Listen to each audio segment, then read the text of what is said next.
Welcome to the How to Scale Commercial Real Estate Show.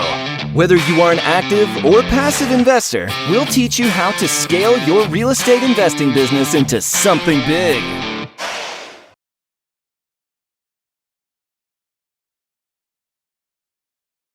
Axel, welcome to the show. Awesome. I'm happy to be here. Thanks for the invite. Oh man, this is great. This is great. I'm excited to jump into your story. You know, the same questions we ask everybody when they come on is where'd you start? Where are you now? And how did you get there? Absolutely. So I'll try and keep it brief. But I started about 5 years ago buying small multifamily properties in a market that was very local to where I grew up. So it's a city called Manchester, New Hampshire. I was living near the city when I started, and this is 5 years ago. I was actually in college at the time, and did a few deals while I was in school, and still living on campus, which was about a half hour, 40 minutes away from where I was buying. Then I ended up moving down to Boston, Massachusetts, and this is about 2.5 years ago now, and so it's about an hour 15 away. So it's some people would call that local. I think I'd call that still a local market, a drivable market from where I am. Sure. And worked full time the first few years I was in the business, mainly as a real estate agent, but making money in other ways too, and was flipping some properties and generating income that way. But to keep a long story short, pretty much what I've done is over the last 5 years, just using the BRRRR model that everyone kind of knows online, buying discounted deals with private money, adding value to them, and then refinancing out, and growing a portfolio of about 70 units. That's what we have today. And mainly just me. I don't have too many partners on those deals. It's just me on the deed. And I guess where I'm at now is taking this nest egg that I've built that's kind of replaced my income and allowed me to take a step back and think about how I want to scale the business, and actually executing on that plan, which is raising some money from equity investors, doing more deals and doing larger deals both locally and starting to look out of state now as well. So that's pretty much been my real estate career, I guess, in a nutshell. Happy to dive into any parts of that for if we want more info. Yeah, I would be curious. Let's rewind the tape a bit and go back to when you were in school. How did you decide to start buying small multifamily while you were still in college? So the reason I wanted to get into real estate was, I've always bought and sold stuff online. I used to, electronics, cars, whatever, and it started to grow in size to the point where I was, 19, 20 years old. And I was trying to think about, all right, well, what, if I'm going to keep doing this, because I really enjoyed, the hunt of finding a deal and earning a spread, right? What can I do that's larger? And basically stumbled upon flipping houses. And that was how I got into real estate in terms of learning about real estate. So all the Google searches I was doing to learn about, flipping houses and how to do, how to build a flipping business, I stumbled upon folks that were building businesses around multifamily real estate, rental real estate. And, that business model was just a lot more attractive. You kind of do the work once and get paid in perpetuity. Right. There's a million other reasons why multifamily makes sense that I'm sure a lot of your listeners know about. It's tax advantaged, it's scalable, it's, it requires less of your time. It's also a job. So for me, I quickly realized that I wanted to build a portfolio, replace my income, and then I could do what I want. So that was really how I got into it. So instead of looking for single family, flip deals, I started looking at smaller multifamily deals and started to try and figure out how I could actually raise money for that first deal. I was 19, 20 years old. I had very little money in the bank, no, not bad credit, but no credit history, which is just as bad in a lot of ways. Right. Was fortunate enough to be connected with a private money lender. And that's how I, kind of kickstarted that business. And from there just snowballed, really doubling the amount of deals I did every year while selling some off. And that's kind of how I built the portfolio, I guess. Right. Yeah. That was gonna be my question. Like how, so you're in college, you don't have any assets, you don't have any credit.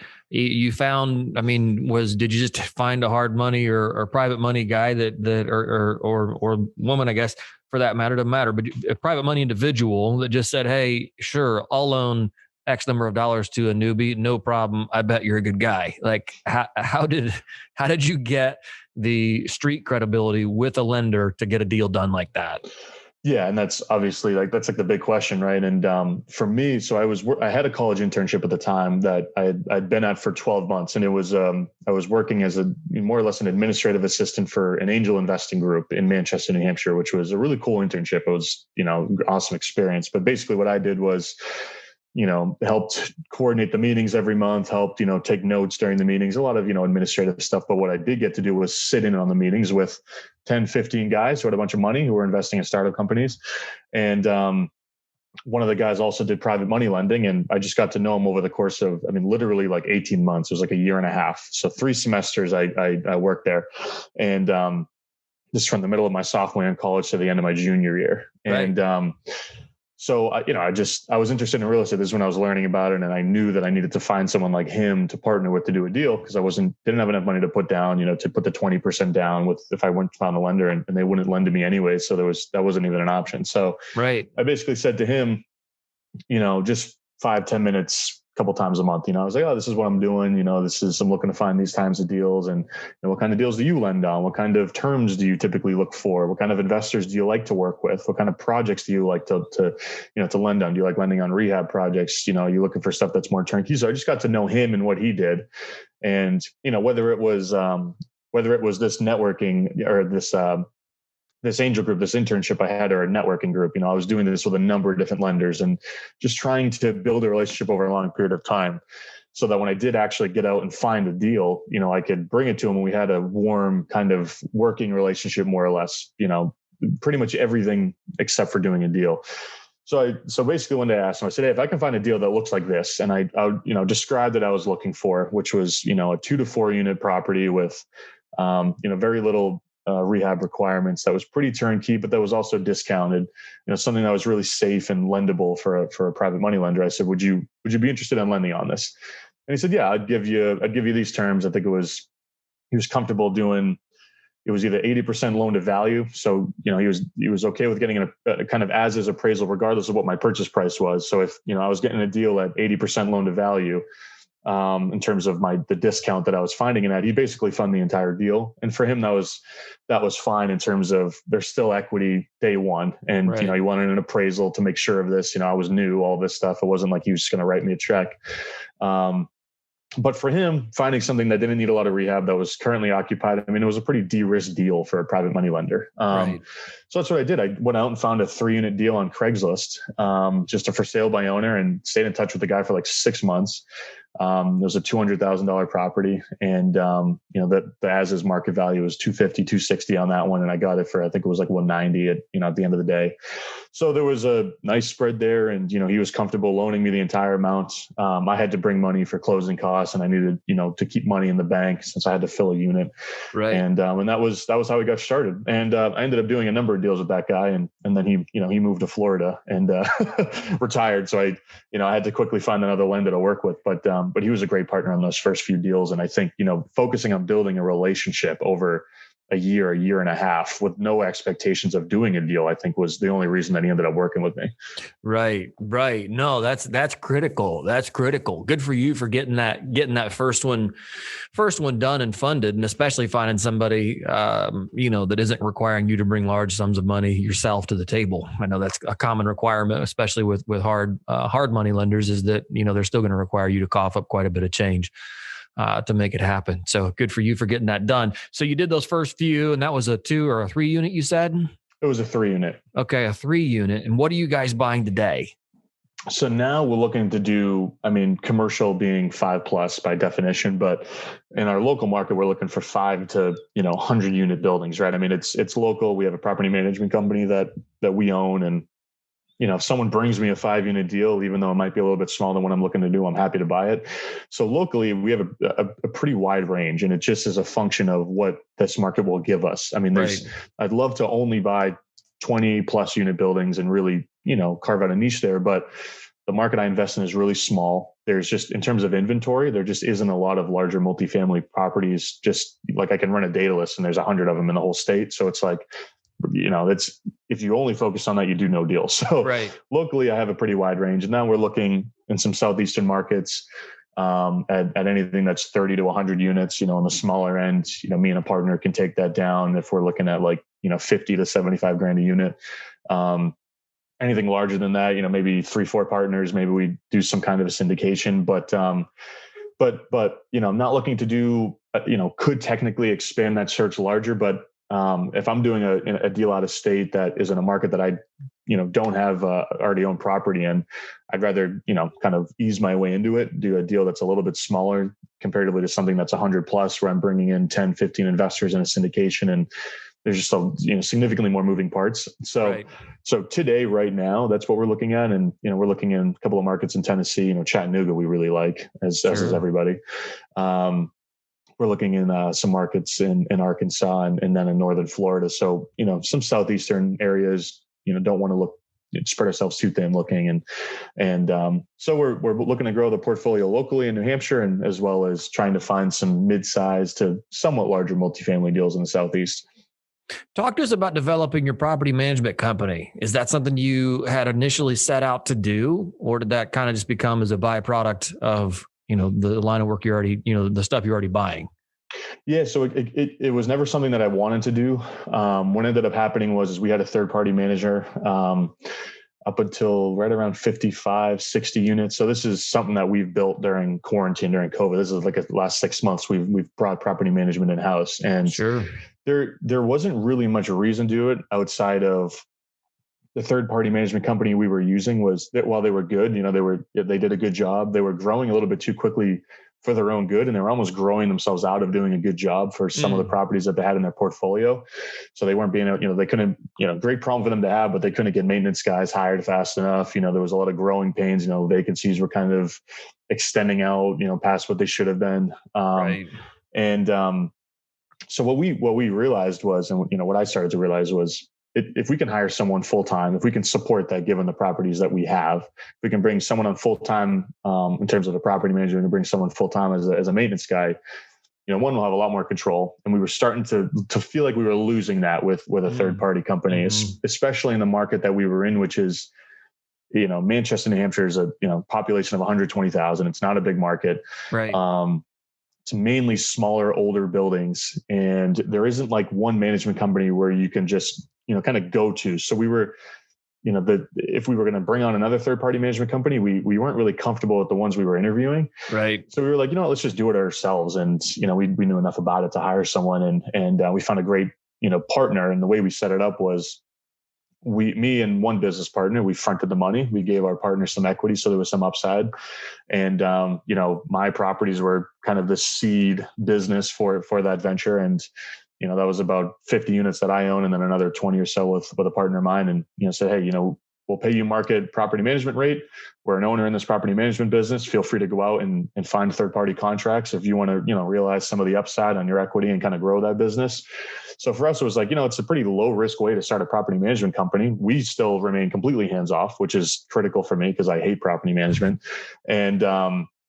And if he goes out and grows it, great. We'll there's a little bit more revenue there that start to, build some revenue from another source and capture another end of the real estate cycle, I guess, in terms of value creation. So that's why we did that. And it's been nice. I'm not really that much more involved than I was, and I'm still happy with the management that we have. So It's not for everyone, though, I guess. It's another business to run in a way. Yeah, it definitely is another business to run, and as opposed to being able to call somebody else and say, hey, why isn't this getting done?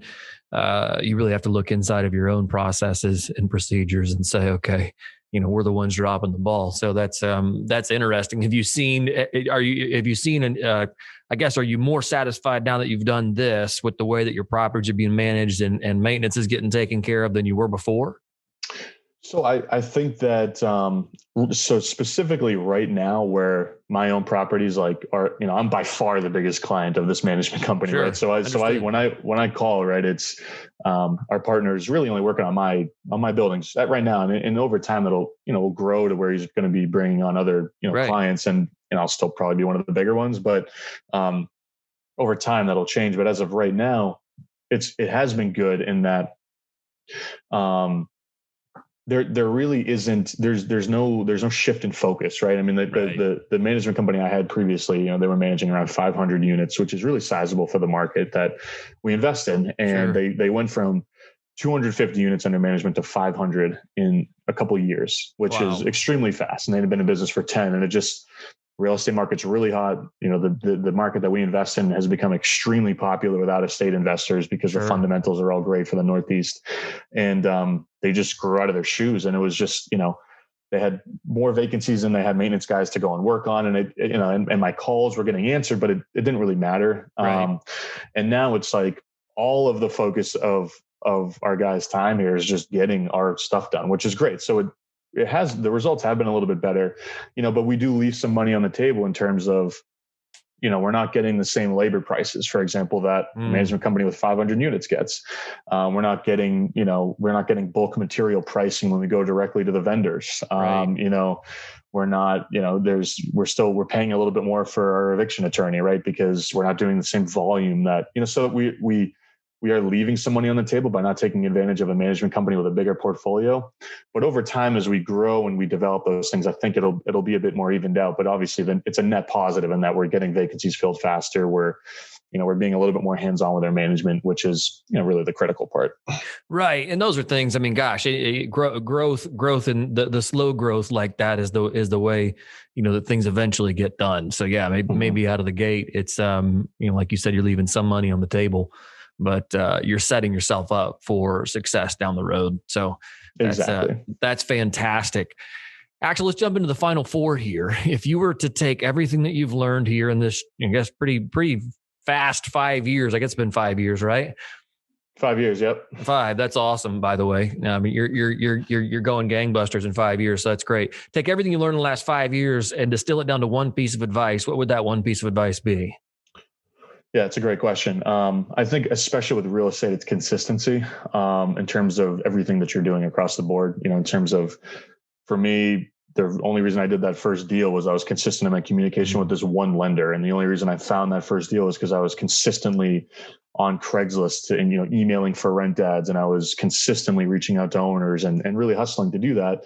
And I think and now, right, I have to reframe that consistency while it's, still doing a lot of the things I did initially to grow the business. Now I need to consistently, speak with brokers every week who are doing deals in out-of-state markets that I'm trying to learn. I have to consistently underwrite deals to learn those markets. And all of that comes with just building the volume of the tasks that you're doing and trying to, really just tell yourself you're going to make 2 offers a week for the next 6 months. And that's how you're going to get a deal. Like, that's really how you have to look at it. So I think for me, it's, you don't make really there's no just stuff that doesn't fall into your lap if you're not out there doing stuff every single day. And I think that's, what I've realized over the last number of years being in the business is you just got to stay consistent with everything that you're doing in order to, achieve the results you want.